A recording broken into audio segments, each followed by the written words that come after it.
Hello everyone, my greetings to all of you. Today I would like to make a video on how to choose the best engineering college and also the right branch uh, when you want to really join the engineering course. I would like to make this video for public consumption because the many requests are coming from the parents and also students uh, in the process of selecting the best engineering college. What are the different parameters to be considered? So myself, I am Dr. N Satyanarayana, working as an associate professor in the department of CSE. I have been in the teaching field from the last 16 years. So with this experience I thought, if I could make a small video on uh, analyzing the various parameters to select the best engineering college. I wish that will help the parents and students to some extent in the process of selecting the colleges. So my intention is this video should help the parents and students, but does not mean that I will not be criticize any engineering college, or this video is not favor of any engineering college. Please note that. Okay. So తల్లిదండ్రులు గాని, విద్యార్థులు గాని చాలా కన్‌ఫ్యూజన్‌లో, చాలా టెన్షన్‌లో, చాలా యాంగ్జైటీకి గురవ్వటం జరుగుతుంది. ఎప్పుడు తను ఎంసెట్ కౌన్సెలింగ్‌కెళ్ళినప్పుడు ఏ కాలేజీని తను చూజ్ చేసుకుంటే బావుంటుంది అనేటటువంటి విషయమై చాలా ఎంక్వైరీ కూడా చేస్తున్నారు. సో ఈ విషయమై ఈరోజు నేను ఈ వీడియో చేయుటకు ముఖ్య కారణంగా గమనించాను. సో ఈ వీడియో తర్వాత తల్లిదండ్రులకు కొంత ఉపశమనం కలుగుతుంది ఇంజినీరింగ్ కాలేజ్ సెలెక్ట్ చేసుకునే ప్రాసెస్‌లో అని నేను తలుస్తున్నాను. ఓకే. మీరు ఇంజినీరింగ్ గనక చేయదలుచుకుంటే బహుశా your kid might have written exam, either one of these exams. So మీరు ముఖ్యంగా ఈ టీఎస్ ఎంసెట్, ఏపీ ఎంసెట్ కనుక మీరు ఎగ్జామ్ రాసి క్వాలిఫై అయి ఉన్నట్లయితే మీరు ఇంజినీరింగ్ కోర్సులోకి అడ్మిషన్ అనేది స్టేట్ యూనివర్సిటీస్‌లో గాని, ప్రైవేట్ ఇంజినీరింగ్ కాలేజ్‌లో గాని మీరు తీసుకోవడానికి అర్హులుగా గమనించగలరు. చాలామంది విద్యార్థులు ఐఐటీస్, ఎన్ఐటీస్‌లలో లేకపోతే triple ITs like IISc Bengaluru ఇటువంటి వెరీ ఎస్టీమ్డ్ యూనివర్సిటీస్‌లో కనుక మీరు ఇంజినీరింగ్ చేయాలనుకుంటే మీరు జేఈఈ మెయిన్స్ గాని, జేఈఈ అడ్వాన్స్డ్ గాని మీరు ఎగ్జామ్ రాసి ఉండొచ్చు. లేదా central universities they are conducting exam called as CU CET.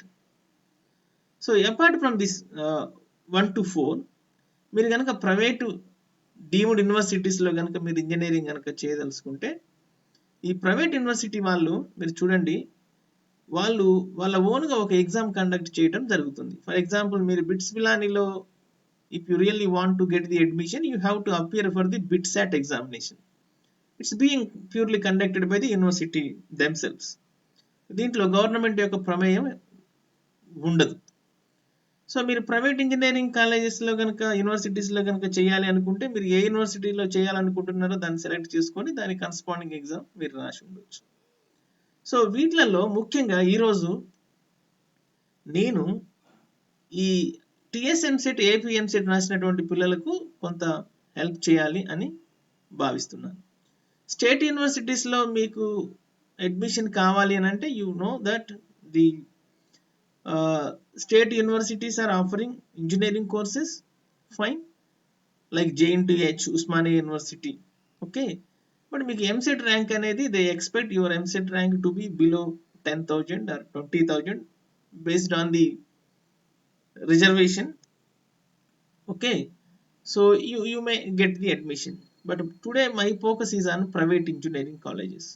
So ఎటువంటి ప్రైవేట్ ఇంజినీరింగ్ కాలేజీని సెలెక్ట్ చేసుకుంటే మీకు కొంత కెరియర్ పర్సూ చేయడంలో హెల్ప్ అవుతుంది అనే విషయమై today I would like to focus on. Right guys. So when it comes to the private engineering colleges మీరు చూడండి, ప్రైవేట్ ఇంజినీరింగ్ కాలేజ్లో 2 కేటగిరీస్గా మనం ఇంజినీరింగ్ కాలేజ్ని డివైడ్ చేయడం జరుగుతుంది. One category are institutes which are guided by the state universities, but they are affiliated to the state universities. They are being directed, guided and institutes are affiliated to the universities. అనుబంధ సంస్థలుగా నడవటం అనేది జరుగుతుంది. Okay, there are other category which are called as autonomous institutes affiliated to the state universities.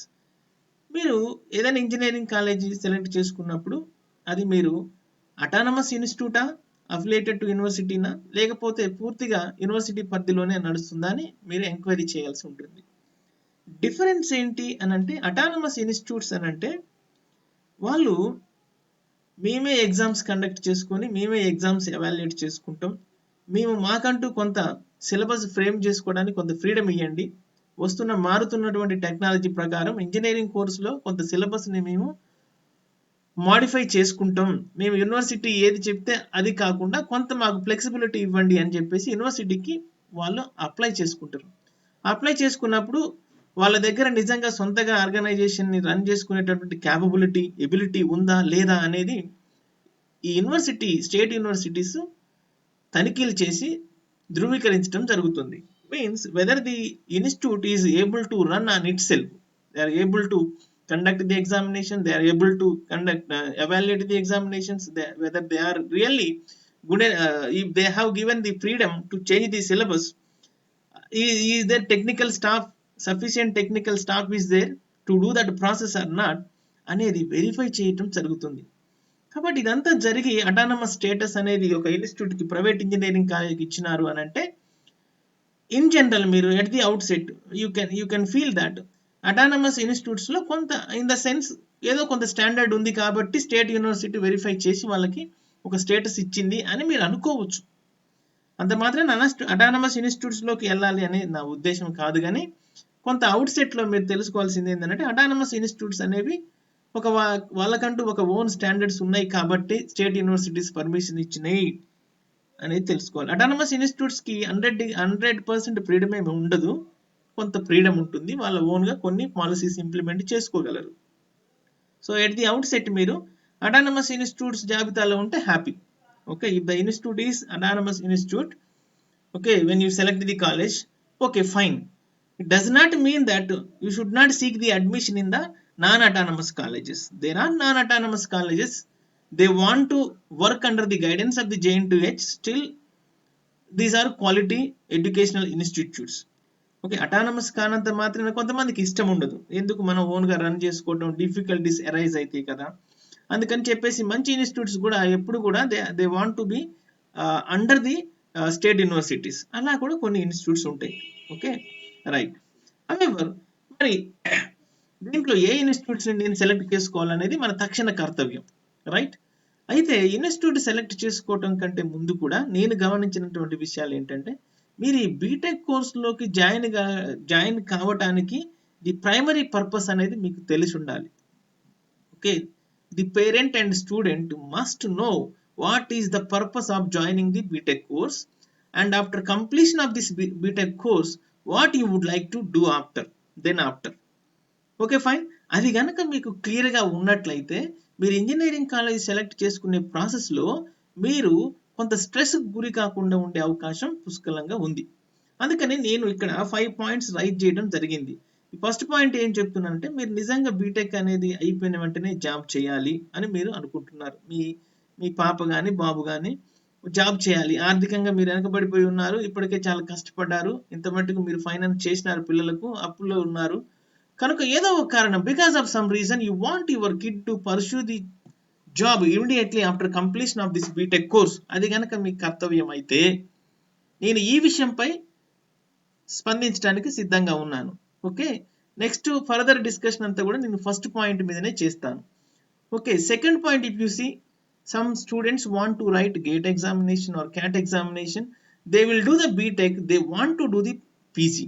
Post graduation చేయడం అనేది తనకి next target, కాబట్టి వాళ్ళకి ఏముండాలి, గ్రాడ్యుయేషన్ కోర్స్ ఉండాలి, కాబట్టి అందుకని వాళ్ళకి ఫస్ట్ బీటెక్ చేయడానికి సిద్ధపడి ఉంటారు. అటువంటి పిల్లలకి అదేవిధంగా post graduation in abroad, GRE కానీ IELTS కానీ రాసి పీజీ చేయాలనుకుంటారు, కాబట్టి పీజీ చేయాలంటే వాళ్ళకి ఏమి ఉండాలి, ఫస్ట్ బేసిక్ కోర్సు గ్రాడ్యుయేషన్ అనేది ఉండాలి, ఉంటేనే they are eligible to do PG. అది కూడా వాళ్ళ యొక్క ఉద్దేశం అయి ఉండొచ్చు.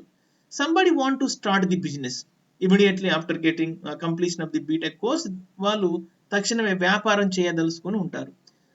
ఎందుకు వ్యాపారం చేసేటప్పుడు బీటెక్ ఎందుకు చేస్తారంటే వాళ్ళకి కొంత టెక్నికల్ నాలెడ్జ్, ఆటోమొబైల్ ఇండస్ట్రీ పెట్టాలనుకోండి, some student will pursue engineering in the civil and mechanical or civil in the mechanical. కొంత టెక్నికల్ నాలెడ్జ్ని ఎక్వైర్ చేసుకొని వాళ్ళు బిజినెస్ స్టార్ట్ చేయాలనుకుంటారు. కొంతమంది చూస్తే కనుక just to get the degree, ఆడపిల్లల్ని చదివించి పెళ్లి చేయాలనుకుంటారు తల్లిదండ్రులు. లేకపోతే కొంతమంది అబ్బాయిలను బాగా బీటెక్ చేస్తే మంచి కట్నం వస్తుంది అని, నాట్ ఫర్ ఫన్, వస్తుందని చదివించే పిల్లలు కూడా కొంతమంది ఉంటారు. ఓకే, సో మీ యొక్క ముఖ్య ఉద్దేశం ఏంటి అనేది మీరు గమనించుకోవాలి. ఫైన్. నేను ఈ 2, 3, 4, 5 కారణాలు ఉన్న వాళ్ళ గురించి ఈరోజు నేను మాట్లాడదలుచుకోలేదు. I don't speak about the people who are falls in the range from 2 to 5 points. Okay fine. వాళ్ళ గురించి నేను మాట్లాడటం లేదు అని అంటే, మీ పర్పస్ కనుక 2 నుంచి 5 లోపు ఉన్నట్లయితే మీరు ఇంజనీరింగ్ కాలేజ్ సెలెక్ట్ చేసుకోవడంలో పెద్దగా కష్టపడాల్సిన అవసరం లేదు. ఎందుకు అని అంటే ఇమీడియట్గా మీకు జాబ్ అవసరం లేదు. సో ఇమీడియట్గా జాబ్ అవసరం లేదు. You want a degree, graduation degree మీకు కావాలి కాబట్టి మీరు దానికోసమని ఈ బీటెక్ కోర్సును పర్స్యూ చేస్తున్నారు. కాబట్టి నేను I'm not talking about the people who are in the range from 2 to 5 in the slide. Okay, but immediate గా జాబ్ కావాలి, ఈ కేటగిరీలో చాలా ఎక్కువ మంది ఉంటారు. ఇన్ఫాక్ట్ ఇంజనీరింగ్ కాలేజెస్లో పిల్లలు తల్లిదండ్రులు కూడా జాయిన్ చేయడం యొక్క ముఖ్య ఉద్దేశం ఏంటి అని అంటే, కొంత జాబ్ చేస్తాడు పిల్లోడు, కెరియర్కి ఉపయోగపడుతుంది, అట్లనే ఫ్యామిలీ కూడా తన సపోర్ట్గా ఉంటాడని అనే ఉద్దేశంతోనే జాయిన్ చేయడం జరుగుతుంది. సో నేను I will talk about point number 1. Fine, right. ఇక్కడ ఒక విషయం చెప్పదలుచుకున్నాను. సెకండ్ పాయింట్, థర్డ్ పాయింట్లో కూడా ఉన్నప్పటికీ మీరు మంచి కాలేజీలో ఇంజనీరింగ్ చేయడమే ప్రిఫరబుల్. ఎందుకు అని అంటే, మీరు మామూలు కాలేజీలో ఇంజనీరింగ్ కనుక జాయిన్ చేస్తే అక్కడ మీకు అట్మాస్ఫియర్ అనేది, ఎన్విరాన్మెంటల్ ఎఫెక్ట్ ఆన్ స్టడీస్ అనేది చాలా యూజ్ ఫ్యాక్టర్ అది. ఓకే, మీరు మంచి కాలేజీలో ఉంటే మీతో పిల్లలు చాలా మంది పీజీ చేయడానికి గేట్ ప్రిపేర్ అవుతూ ఉంటారు. ఓకే, అక్కడ గేట్ కోచింగ్ ఇన్స్టిట్యూట్స్ ఏమున్నాయి, మంచి ఇన్స్టిట్యూట్స్ ఎక్కడ ఉన్నాయి, ఒక పిల్లలు గేట్ రాసే పిల్లలందరూ రూమ్ తీసుకొని ప్రిపేర్ కావటం, అట్లా ఎన్విరాన్మెంట్ ఎఫెక్ట్ ఉంటుంది. కాబట్టి మీరు సెకండ్ పాయింట్, థర్డ్ పాయింట్ పిల్లలు కూడా మంచి కాలేజీని సెలెక్ట్ చేసుకోవాలి. ఫోర్త్ పాయింట్, ఫిఫ్త్ పాయింట్ అనేది మీరు అంత వర్రీ కానవసరం లేదు. మీకున్నటువంటి ఎంసెట్ ర్యాంక్ను బట్టి మీడియం కాలేజీలలో జాయిన్ అయినప్పటికీ కూడా you can get the degree. But 1, 2, 3 అనేది preferably you have to select the best college. But 2, 3 అనేది moderate to medium colleges are fine enough. కాకపోతే నా సజెషన్ ఏంటి అని అంటే, ఈ గేట్ కానీ జిఆర్ఈ, ఐఎల్టీఎస్ రాసే పిల్లలు మీరు గమనించాల్సింది ఏంటంటే, మీరు preferably get the admission only in the Hyderabad in and around colleges. ఎందుకంటే మీరు ఇక్కడ కోచింగ్ ఇన్స్టిట్యూట్స్కి దగ్గరగా ఉంటారు, ఇక్కడ మీకు ఇన్ఫ్రాస్ట్రక్చర్ ఉంటుంది, టెక్నాలజీ ఉంటుంది, తర్వాత మంచి ట్రైనర్స్ ఉంటారు, మీతో పాటు మీ మిత్రులు కూడా ప్రిపేర్ అవుతూ ఉంటారు, ఎన్విరాన్మెంట్ బాగుంటుంది, సిటీకి అందుబాటులో ఉంటారు, ట్రావెలింగ్ కాస్ట్ తగ్గుతుంది, మీరు ఇన్స్టిట్యూట్ పక్కనే రూమ్ తీసుకొని ఉండొచ్చు. కాబట్టి మీకు హెల్ప్ కావాలి అని అంటే మీరు ఇన్ అండ్ అరౌండ్ హైదరాబాద్ తీసుకుంటే కనుక, ఎస్పెషల్లీ తెలంగాణలో ఉన్నటువంటి ఆస్పిరెంట్స్ గురించి చెప్తున్నా, ఉంటే కనుక మీకు బాగుంటుంది. Okay fine. Now my focus is completely on point number 1. నిజంగా నీకు ఇంజనీరింగ్ కోర్స్ అయిపోయిన తర్వాత వెంటనే జాబ్ కావాలి అని అంటే, తల్లిదండ్రులు కూడా గమనించాల్సిన విషయం ఏంటంటే, కోర్స్ అయిపోయిన వెంటనే జాబ్ కావాలి అని అంటే జాబ్ ఇచ్చే కాలేజెస్ ఏమున్నాయో చూసుకోవాలి. చాలా మంది తల్లిదండ్రులు నేను చూస్తుంటా, వాళ్ళ ఇన్ఫ్రాస్ట్రక్చర్ బాగుందా, ఫ్యాకల్టీ స్టాఫ్ మెంబర్స్ బాగున్నారా, ల్యాబ్ ఫెసిలిటీస్ బాగున్నాయా అని చెప్పేసి ఎంక్వైరీ చేస్తూ ఉంటారు కాలేజీలోకి వచ్చి. కానీ ఇవన్నీ బాగుంటే మీ పిల్లోడికి జాబ్ రాదు. మీ పిల్లోడికి జాబ్ కావాలంటే ఆ కాలేజీలో ప్లేస్మెంట్స్ బాగున్నాయా, వెంటనే జాబ్ రావడానికి అవకాశం పుష్కలంగా ఉందా, కాలేజీ వాళ్ళు బయట నుంచి కంపెనీస్ తీసుకురాగలరా అనే దాని మీద ఎనాలిసిస్ ఎక్కువ జరగాలి. That would be the point. So let us look at this point. Right guys, now you can see this slide. So which college, private engineering కాలేజీలో నీకు జాబ్ కావాలి వెంటనే అని అంటే నువ్వేం చేయాలి? You can see that, look at my cursor. Colleges reasonably good at placements. I said reasonably. అంటే ఆ కాలేజీలో అసలు ప్లేస్మెంట్ డ్రైవ్ అనేది జరిగిద్దా జరగదా, అసలు ఆ కాలేజీలో ప్లేస్మెంట్ సెల్ ఉందా, ఉద్యోగాలను కల్పించడానికి జరిగే ప్రయత్నంలో దానికి సంబంధించినటువంటి ఆఫీసర్స్ కానీ, స్టాఫ్ కానీ, దానికి సంబంధించిన ఇన్ఫ్రాస్ట్రక్చర్ కానీ, దానికి సంబంధించినటువంటి ఒక ఎక్స్క్లూజివ్ సెల్ కానీ ఉందా లేదా అనేది మీరు తక్షణం గమనించాలి. మీరు చూస్తే కనుక డిస్ట్రిక్ట్ కాలేజెస్లో, చాలా కాలేజెస్లో ఈ సెల్ అనేది ఉండదు. మీకు అసలు ప్లేస్మెంట్ సెల్ని రన్ చేయరు. Okay, first colleges reasonably good at placements ఉందా, ఉంటే కనుక ఎంతో కొంత 1, 2, 4, 5 లేదా 10, 20 లేదా 100 ప్లేస్మెంట్స్ అసలు జరుగుతున్నాయా ఇక్కడ లేదా అనే విషయంలో మీరు ఎంక్వైరీ చేయాలి తక్షణం. Next, colleges are consistent at placements for the last 3 years. మీరు ఇంకో విషయం ఏంటి అని అంటే ఏదో ఒక సంవత్సరం ప్లేస్మెంట్స్ ఇచ్చి నెక్స్ట్ ఇయర్ ప్లేస్మెంట్స్ లేకుండా ఉండొచ్చు. ఎందుకనంటే కొన్ని కాలేజెస్ అడ్మిషన్ కోసం అవసరమైతే వేరే ఏదో ఒక అప్రోచ్ యూజ్ చేసుకొని వాళ్ళు ఏం చేస్తారంటే కొంతమంది పిల్లల్ని ప్లేస్ చేస్తారు, ఒక 100 మంది పిల్లల్ని ప్లేస్ చేస్తారు ఏదో కంపెనీస్తో టైఅప్ అయ్యి, ఇది 1 year చేస్తారు. తర్వాత ఏమవుతుందంటే if you look at the point number 2, next year నుంచి పట్టించుకోరు.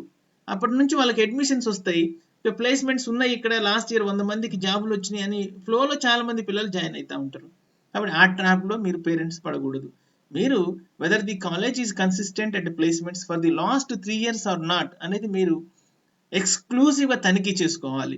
ఎట్లా తనిఖీ చేసుకోవాలి ఐ విల్ టెల్, మీరు ఎలా దాన్ని చేయాలనేది నేను చెప్తాను. Next, colleges with higher number of placements. కాబట్టి ఒక 100 ప్లేస్మెంట్స్ ఉన్నాయి కానీ మోడరేట్గా ఉన్నాయి.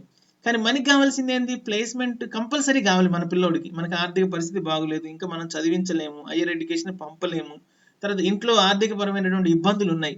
కాబట్టి ఏదో మోడరేట్ ప్లేస్మెంట్స్ ఉన్న కాలేజెస్లో మీరు పిల్లోడిని జాయిన్ చేస్తా లేదా పాపని జాయిన్ చేస్తా జాబ్ రావాలంటే బహుశా రాకపోవచ్చు. కాబట్టి you have to prefer the college with highest number of placements. అది ఎలా తెలుస్తుంది మనకి? Highest number of placements, maximum placements ఎలా వస్తాయి అంటే చాలా మంది ఏం చేస్తారంటే పేరెంట్స్ ఈ కౌన్సిలింగ్కి వెళ్ళే ముందు గూగుల్లో టాప్ 10 ఇంజనీరింగ్ కాలేజెస్ అని సెర్చ్ చేస్తారు. టాప్ 10 ఇంజనీరింగ్ కాలేజెస్ ఉండొచ్చు, కానీ టాప్ 10 ఇంజనీరింగ్ కాలేజ్లో ప్లేస్మెంట్స్ తక్కువ ఉండొచ్చు, టాప్ 10 లేని వాటిలో ప్లేస్మెంట్స్ ఎక్కువ ఉండొచ్చు. టాప్ 10లో ఒక ఇంజనీరింగ్ కాలేజ్ ఉండడానికి కారణాలు ప్లేస్మెంట్ అనేది one of the issue. But many colleges ఏం చేస్తారు, టాప్ 10లో లేక వాళ్ళు ప్లేస్మెంట్స్లో స్ట్రాంగ్ లేకపోయినా మిగతా ఆస్పెక్ట్లో స్ట్రాంగ్ ఉండి they will come in to the top 10 list. అక్కడ మీరు మోసపోతారు. కాబట్టి అది చేయాలి. సో ఇవి కాకుండా టాప్ 10లో కాలేజెస్లో కానీ లేదా మీకు ప్లేస్మెంట్స్ ఎక్కువ ఉన్న కాలేజెస్ కావాలి అన్నప్పుడు మీరు మిగతా పాయింట్ నెంబర్ 4 నుంచి మీరు చూడొచ్చు. ఎట్లా మీరు ఆ కాలేజీలో ప్లేస్మెంట్స్ ఉన్నాయా లేవా అనేది మీరు ఓవరాల్గా ఎట్లా చెప్పొచ్చు అని అంటే ఎట్ ది అవుట్ సెట్ మీకు ప్లేస్మెంట్స్ మంచిగా ఉన్న కాలేజెస్ అవి ఉండడానికి స్కోప్ ఎలా ఉంటుందంటే colleges good at rankings by agencies such as NIRF. మీకు తెలిసే ఉంటుంది, NIRF గురించి మీరు గూగుల్ చేయండి. నేషనల్ ఇన్స్టిట్యూట్స్ అనేవి ఈ ఏజెన్సీ ఏం చేస్తుంది అంటే ఇంజనీరింగ్ కాలేజెస్కి, ఎక్స్క్లూజివ్లీ ప్రైవేట్ ఇంజనీరింగ్ కాలేజెస్కి కూడా ఒక ర్యాంకింగ్ ఇస్తుంది. ఆ ర్యాంకింగ్లో ఒక కాలేజీ ఉంది అని అంటే they are listing out top 1 to 150 colleges. So దాంట్లో మన తెలంగాణలో ఏ కాలేజెస్ ఉన్నాయో చూసుకోండి. ఈ NIRF ర్యాంకింగ్లో కాలేజీ ఉంది అని అంటే సెంట్రల్ గవర్నమెంట్ ఏజెన్సీ తనిఖీ చేసి వాళ్ళకి ఒక ధృవీకరణ పత్రం ఇచ్చి ఈ కాలేజీ బాగుంది అని వాళ్ళకు ర్యాంకింగ్ ఇస్తున్నారంటే NIRFలో కాలేజీ కనుక ఉన్నట్లయితే మీరు కొంత కాలేజీ సెలెక్ట్ చేసుకున్నా కూడా మీకు ఆడ నష్టమేం జరగదని నేను భావిస్తాను. ఇంకొకటి ఇది కాకుండా నెక్స్ట్ కిందికి వస్తే whether the college is accredited by the NAC. ఇది కూడా నేషనల్ ఏజెన్సీనే, ఓకే, గవర్నింగ్ బాడీ. ఇది కూడా NAC కూడా ఏం చేస్తుంది, సర్టిఫై చేస్తుంది కాలేజీలో ఈ teaching process, learning process, infrastructure, staff, faculty members, laboratories, experiments ఇవన్నీ కూడా యాజ్ పర్ స్టాండర్డ్స్ కాలేజీ మెయింటైన్ చేస్తున్నాయా లేవా అని ధృవీకరించేటటువంటి ఒక సంస్థ లేదా తనిఖీ చేసే ఒక సంస్థనే మనం NAC అని పిలవటం జరుగుతుంది. వాళ్ళంతా ఇదంతా చెక్ చేసి సర్టిఫై చేస్తారు. Then college is said to be it is a NAC accredited. కాబట్టి ఒక కాలేజ్ సెలెక్ట్ చేసుకున్నప్పుడు దానికి NAC అక్రిడేషన్ ఉందా లేదా అనేది మీరు చూసుకోవచ్చు. దాని తర్వాత అదే కాలేజీలో లుక్ ఎట్ మై కర్సర్, అదే కాలేజీలో branches are accredited by the NBA, national board of accreditation. ఇది కూడా మనకి అండర్ UGC రన్ అవుతుంది. ఓకే, వీళ్ళు ఏం చేస్తారు అని అంటే ఓకే ఒక CSE బ్రాంచ్ తీసుకుంటే దాంట్లో CSE బ్రాంచ్లో teaching earning process specific to the branch earning process ఎలా ఉంది, ఫ్యాకల్టీ బాగున్నారా లేదా, ప్రొఫెసర్స్ ఉన్నారా లేదా, డాక్టరేట్స్ ఉన్నారా లేదా, ల్యాబ్స్ ప్రాపర్గా ఉన్నాయా లేదా, స్టూడెంట్ ఫ్యాకల్టీ రేషియో బాగుందా లేదా, సో స్టూడెంట్ పర్ఫార్మెన్స్ అనాలిసిస్ బాగా జరుగుతుందా, ఏమన్నా మనకి స్టూడెంట్స్ ఏమైనా ఫెయిల్ అయితే వాళ్ళ గురించి చర్యలు ఏం తీసుకుంటున్నారు, మంచి పర్సంటేజ్ రాని స్టూడెంట్స్కి ఇంప్రూవ్మెంట్ కోసం ఏం ప్లాన్స్ ఉన్నాయి కాలేజీలో, ఏం ప్లాన్స్ ఉన్నాయి బ్రాంచ్లో, హెడ్ ఆఫ్ ది డిపార్ట్మెంట్ క్వాలిఫైడా కాదా ఆ బ్రాంచ్కి సంబంధించి, తర్వాత పిల్లలకి ఎప్పటికప్పుడు పేరెంట్స్కి ఇన్ఫర్మేషన్ ఇస్తున్నారా, ప్రతి సెమిస్టర్కి ప్రతి ఇయర్కి పిల్లలు పాస్ అయినటువంటి పర్సంటేజ్లు, వాళ్ళ అటెండెన్స్, వాళ్ళ బ్యాక్లాగ్స్ అన్నీ పేరెంట్స్కి వెళ్తున్నాయా లేదా, ఇటువంటి కొన్ని విషయాలను వాళ్ళు పరిగణలోకి తీసుకొని they will certify the branch. That agency is called as NBA. కాబట్టి ఆ college NBA accredited branch NBA accredited అయింది అని అంటే కొంత ప్రాసెస్ అనేది స్ట్రీమ్ లైన్ అయి ఉంటుంది అని గమనించుకోవాలి. సో మీరు first and foremost NIRF ranking ఉందా లేదా చూసుకోండి. NIRF ర్యాంకింగ్లో చాలా కాలేజెస్ రావు. ఓకే, రానప్పుడు మీరు ఏం చేయాలి, అట్లీస్ట్ కాలేజ్ NAAC అక్రిడేషన్ ఉందా లేదా చూసుకోవాలి. తర్వాత ఆ కాలేజీలో మీరు కావాల్సినటువంటి బ్రాంచ్ NBA అక్రిడేటెడ్ అయి ఉందా లేదా. NBA అక్రిడేటెడ్ అయ్యి ఉంది, వాళ్ళు సర్టిఫై చేసినారు అని అంటే ఓకే, ఆ బ్రాంచ్కు సంబంధించినటువంటి ఫ్యాకల్టీ కావచ్చు, HOD కావచ్చు, ల్యాబ్స్ కావచ్చు, టీచింగ్ లెర్నింగ్ ప్రాసెస్ కావచ్చు, ఎక్స్పెరిమెంటర్స్ కావచ్చు, తర్వాత పేరెంట్ స్టూడెంట్ కమ్యూనికేషన్ కావచ్చు, ఇదంతా బాగానే ఉంది అని మీరు గమనించుకోవచ్చు. నెక్స్ట్, సో ఈ స్టాండర్డ్స్ ఆల్రెడీ ఉన్నాయి అని అంటే ఖచ్చితంగా colleges girls hostel, boys hostels, indoor outdoor sorry, తర్వాతకి sports, medical facilities within the campus కూడా ఉండాలి. ఎందుకంటే మీరు ఎక్కడో గ్రామంలో ఉంటారు, మీరు ఎక్కడో డిస్టిక్ విలేజెస్లో లేదా మండల్స్లో ఉంటారు, మీ పిల్లల్ని హైదరాబాద్లో జాయిన్ చేయాలనుకుంటారు, మరి అక్కడ హాస్టల్స్ లేకపోతే ఇబ్బంది పడతారు. ఇంకోటి మీరు గమనించాలి, హాస్టల్స్ కనుక బయట విత్ ఇన్ ద క్యాంపస్ కనుకుంటే ఆడపిల్లలకి కానీ బాయ్స్ కానీ ఇబ్బంది ఉండదు. ఎక్స్క్లూజివ్లీ ఆడపిల్లలకి క్యాంపస్లోనే హాస్టల్ ఉందనుకోండి, ఆడపిల్లలు బయటకు వెళ్ళాల్సిన అవసరం ఉండదు కాబట్టి బాగుంటుంది. ఇక్కడ ఏమవుతుంది అంటే ఇక హాస్టల్స్ కొంతమంది బయట తీసుకుంటారు. బయట తీసుకున్నప్పుడు ఏమవుతుంది, పిల్లలకి ఫ్రీడమ్ ఎక్కువ వస్తుంది. వాళ్ళు కాలేజీకి పోయి వచ్చిన తర్వాత వాళ్ళు ఎక్కడికైనా వెళ్ళడానికి అవకాశం ఉంటుంది, తిరగొచ్చు, బయట తిరుగుతారు, టైం వేస్ట్ చేసుకుంటారు. కాబట్టి కొంత ఫ్రీడమ్ ఎక్కువైనప్పుడు అది మంచికైనా పిల్లలు ఉపయోగించుకోవచ్చు, చెడుకైనా ఉపయోగించుకోవచ్చు. ఓకే, అందరూ చెడు చేస్తారని కాదు, మంచి పిల్లలు ఉంటే ఇంకా దానికి ఎక్స్పోజర్ మంచిగా ఉంటుంది కాబట్టి బయట ఉంటే ఈవినింగ్ పూట ఏమైనా ఇన్స్టిట్యూట్స్లో కోచింగ్ తీసుకోవడానికి ఉపయోగపడుతుంది. కానీ ప్రిఫరబుల్లీ ఏం చేయొచ్చు అని అంటే, మీరు ఎట్లాగా మీరు ఇక్కడ మనం మాట్లాడుకునే విషయం ఎంబటే జాబ్ చేయాలనుకుంటున్నాం కాబట్టి మన విత్ ఇన్ ద క్యాంపస్ కనుక హాస్టల్స్ ఉన్నాయా చూసుకోండి, ఉంటే కనుక that's well and good. Okay, తర్వాత నేను చెప్పిన ఇంతకుముందు చెప్పిన colleges for which the autonomous status is given by the AICTE. Okay, ఇది కూడా సెంట్రల్ గవర్నమెంట్ ఏజెన్సీ AICTE అనేది. స్టేట్ యూనివర్సిటీస్ కూడా వాళ్ళకి అటానమస్ స్టేటస్ ఇస్తాయి. ఇవి అటానమస్ స్టేటస్ ఇవ్వాలంటే వాళ్ళ లెవెల్లో కూడా తనిఖీలు జరుగుతాయి, ధృవీకరిస్తారు, సర్టిఫై చేస్తారు. కాబట్టి ఆ కాలేజీకి స్టేట్ యూనివర్సిటీ అటానమస్ స్టేటస్ ఉందా, AICTE అటానమస్ స్టేటస్ ఉందా కూడా మీరు చెక్ చేసుకోండి. తర్వాతకి అంతేకాకుండా కాలేజీల్లో చదివేటటువంటి పిల్లలు, ఇంతకుముందు ఆల్రెడీ చదువుతున్నటువంటి పిల్లలకి ఈ కాలేజెస్ ఎటువంటి స్కిల్స్ వాళ్ళకి నేర్పిస్తున్నారు, వాళ్ళకి ట్రైనింగ్ ఎలా జరుగుతుంది విత్ ఇన్ ద క్యాంపస్ కాలేజీలో అని మీరు ఆల్రెడీ చదువుతున్న పిల్లలు మంచిగా పర్ఫామ్ చేస్తున్నారా లేదా అని చూడాలి అంటే కనుక మీరు ఏం చూడొచ్చారంటే ఆ కాలేజీలో ఉన్న పిల్లలు ఈ కాంపిటీషన్స్, నేషనల్ లెవెల్ కాంపిటీషన్స్ కొన్ని ఉన్నాయండి, standard competition like hackathon, TCS CodeVita, ఇవి exclusively related to the projects are the coding skills. ఈ ఆల్రెడీ ఈ కాలేజీలలో పిల్లలు ఎంతమంది యాకథాన్లో పార్టిసిపేట్ చేశారు, ఎన్ని ప్రాజెక్ట్స్ యాకథాన్లో సెలెక్ట్ అయినాయి మీరు అడగొచ్చు. ఈ డీటెయిల్స్ అన్ని మీరు ప్లేస్మెంట్ ఆఫీస్కి వెళ్తే ప్రతి కాలేజీలో మీరు ఇవన్నీ 1 by 1 రాసుకోండి పేపర్ మీద. ఈ పాయింట్స్ నేను ఏవైతే పెట్టినో మీరు కాలేజీకి వెళ్ళే ముందు ఇవన్నీ పెట్టుకొని పోయి మీరు కాలేజీలో అడిగి ఆ డీటెయిల్స్ తీసుకోండి. ఓకే, ఈ కాంపిటీషన్లో ఉన్నారా, ఉంటే వాళ్ళకి ప్రాజెక్ట్స్ సెలెక్ట్ అయినాయా, ఎంతమంది లాస్ట్ ఇయర్ పిల్లలు ఈ TCS కోడ్విటా ప్రాజెక్ట్స్, యాకథాన్ ప్రాజెక్ట్స్ సెలెక్ట్ అయినాయి మీరు చెక్ చేసుకోవచ్చు. ఇక లాస్ట్కి చివరికి వస్తే కనుక నేను ఏం చెప్తున్నానంటే, ఇప్పుడున్న పరిస్థితులలో ఈ డిస్టిక్ తర్వాతకి మండలం గ్రామాలలో ఉన్నటువంటి ఇంజనీరింగ్ కాలేజెస్ నాకు తెలిసి అంటే విమర్శించడానికని కాదు, మంచి కాలేజెస్ ఉంటే వెల్ అండ్ గుడ్. మీకు ప్లేస్ రెస్ట్రిక్షన్ కనుక లేకపోతే better to join your kid in colleges in and around the Hyderabad. Okay, మీరు కాలేజ్ సెలెక్ట్ చేసుకునేటప్పుడు ఈ విషయాలు గమనించండి. ఇంకొకటి, మీరు ప్లేస్మెంట్స్కి సంబంధించిన మీరు తనిఖీలు చేసేటప్పుడు కాలేజీకి వెళ్ళి చెక్ లిస్ట్ అని పెట్టింది ఇక్కడ సైడ్కి, నేను చూడండి మీరు చెక్ లిస్ట్ ఏంటి అని అంటే ఆ కాలేజీ ఎందుకనంటే ప్లేస్మెంట్స్లో కొంత చీటింగ్ జరిగే అవకాశం ఉంటుందండి. ఎందుకంటే కాలేజీ కూడా సర్వైవ్ కావాలి కాబట్టి ఫేక్ ప్లేస్మెంట్స్ కూడా క్రియేట్ చేయొచ్చేమో, చేస్తారని కాదు, చేయడానికి స్కోప్ ఉంది కాబట్టి తల్లిదండ్రులు మోసపోకూడదు అనే ఉద్దేశంతో నేను ఈ వీడియో చెప్తున్నా.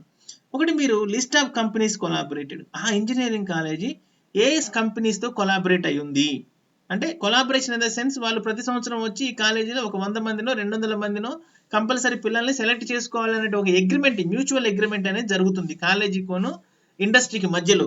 ఆ ఏ కంపెనీస్ ఉన్నాయి, మంచి కంపెనీస్, అవి స్టాండర్డ్ కంపెనీసా, రిలయబుల్, మార్కెట్లో వాటికి నేమ్ అండ్ ఫేమ్ ఉందా, మంచిగా ఎక్సెల్ అవుతున్నాయి ఆ కంపెనీస్ అనేది మీరు చెక్ చేసుకోవాలి. ఆ లిస్ట్ ఆఫ్ కంపెనీస్ ఏంతో కొలాబరేట్ అయి ఉంది. అంతేకాకుండా ప్లేస్మెంట్స్ ఉన్నప్పటికీ ఒక్కోసారి ఏమవుతుంది అని అంటే మనకి ఊరు కాలేజీలలో ఈ BPOస్లో పిల్లల్ని ప్లేస్ చేస్తున్నారు, పాపం చాలా దారుణం అది. కాబట్టి మీరు చేయాల్సింది ఏంటంటే minimum, maximum and average salary ఎంత ఉంది, లాస్ట్ ఇయర్ ప్లేస్మెంట్ చూడండి, లేకపోతే బిఫోర్ లాస్ట్ ఇయర్ ప్లేస్మెంట్స్ ఎంత, మినిమం శాలరీ ఎంత, 2 lakhs, మ్యాక్సిమం శాలరీ దేంట్లో వచ్చింది జాబ్, ఫ్లిప్కార్ట్ వచ్చిందా, అమెజానా, గూగులా, లేకపోతే ఫేస్బుక్కా, దేంట్లో వచ్చింది జాబు, మ్యాక్సిమం శాలరీ ఎంత, 20 lakhs, 25 lakhs, మన హైదరాబాద్ ఈ సరౌండింగ్స్ లో నాకు తెలిసి 30-35 lakhs మ్యాక్సిమం శాలరీ. ఓకే, కాబట్టి మీరు చూడండి. అట్లనే ఈ రెండింటితో పాటుగా యావరేజ్ శాలరీ ఎంత, ఎందుకనంటే ఒక్కోసారి ఏం జరుగుతుంది, 2-3 మంచి కంపెనీలో జాబులు వస్తే ఒక అవుట్ ఆఫ్ 100 సే 5 మంచి కంపెనీలు వచ్చి 95 మెంబర్స్ని బీపీఓలో వేసారనుకోండి, అప్పుడు మీరు అక్కడ మోసపోవడానికి అవకాశం ఉంది. కాబట్టి you calculate the average salary, ఆ బీపీఓలో జాయిన్ చేసిన పిల్లల శాలరీ, తర్వాత మినిమం మ్యాక్సిమం శాలరీ, వీటిని తీసుకొని మీరు you calculate the mean salary. Mean salary కనుక acceptable range, I can say mean salary అంటే 3 lakhs ఉంది అని అంటే దట్స్ గుడ్ కాలేజ్. ఓకే, లేదా 2.5 lakhs accepted. Okay, that can be good college. మీరు దాన్ని అసెస్ చేయండి.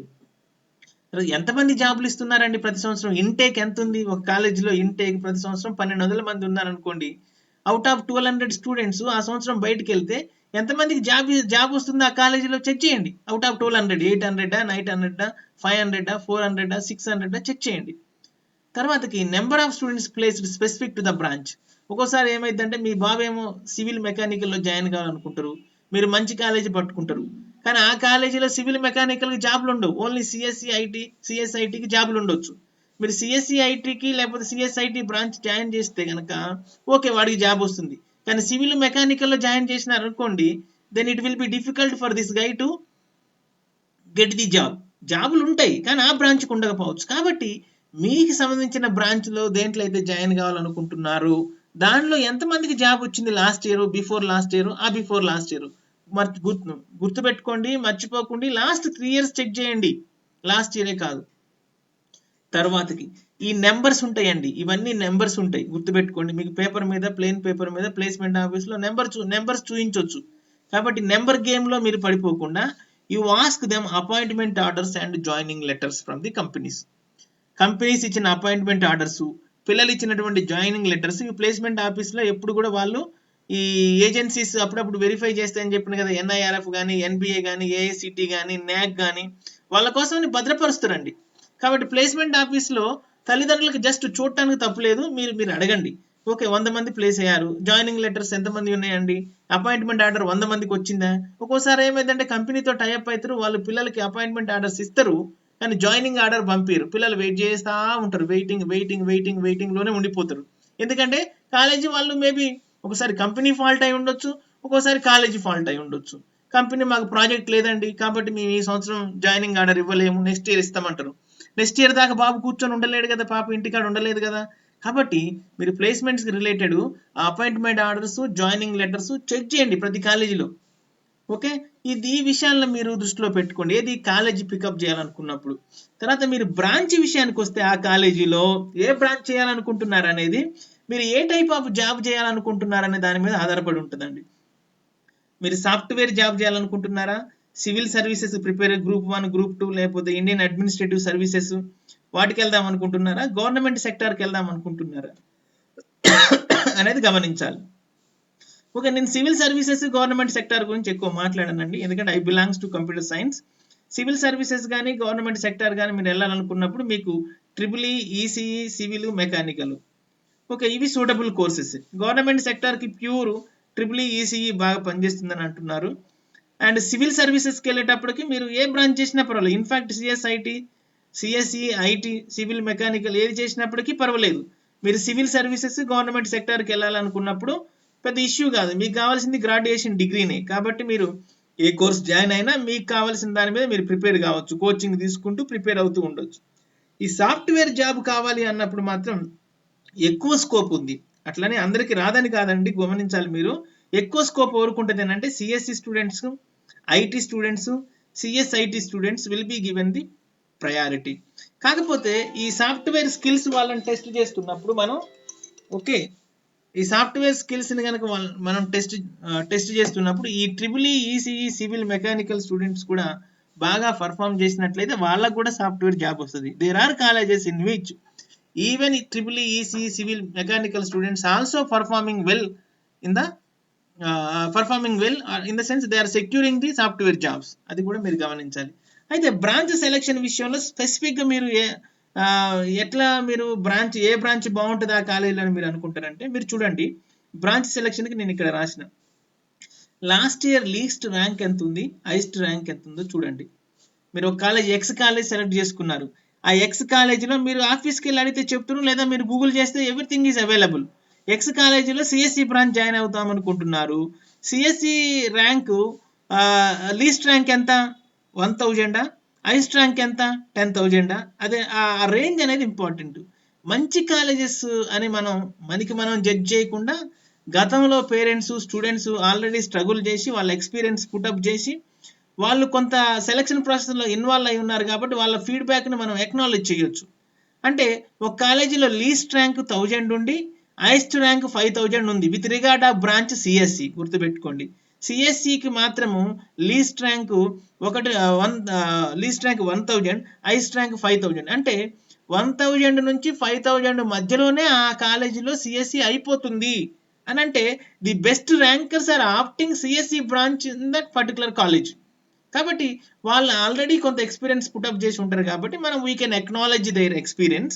కాబట్టి అటువంటి కాలేజీని మీరు సెలెక్ట్ చేసుకోండి.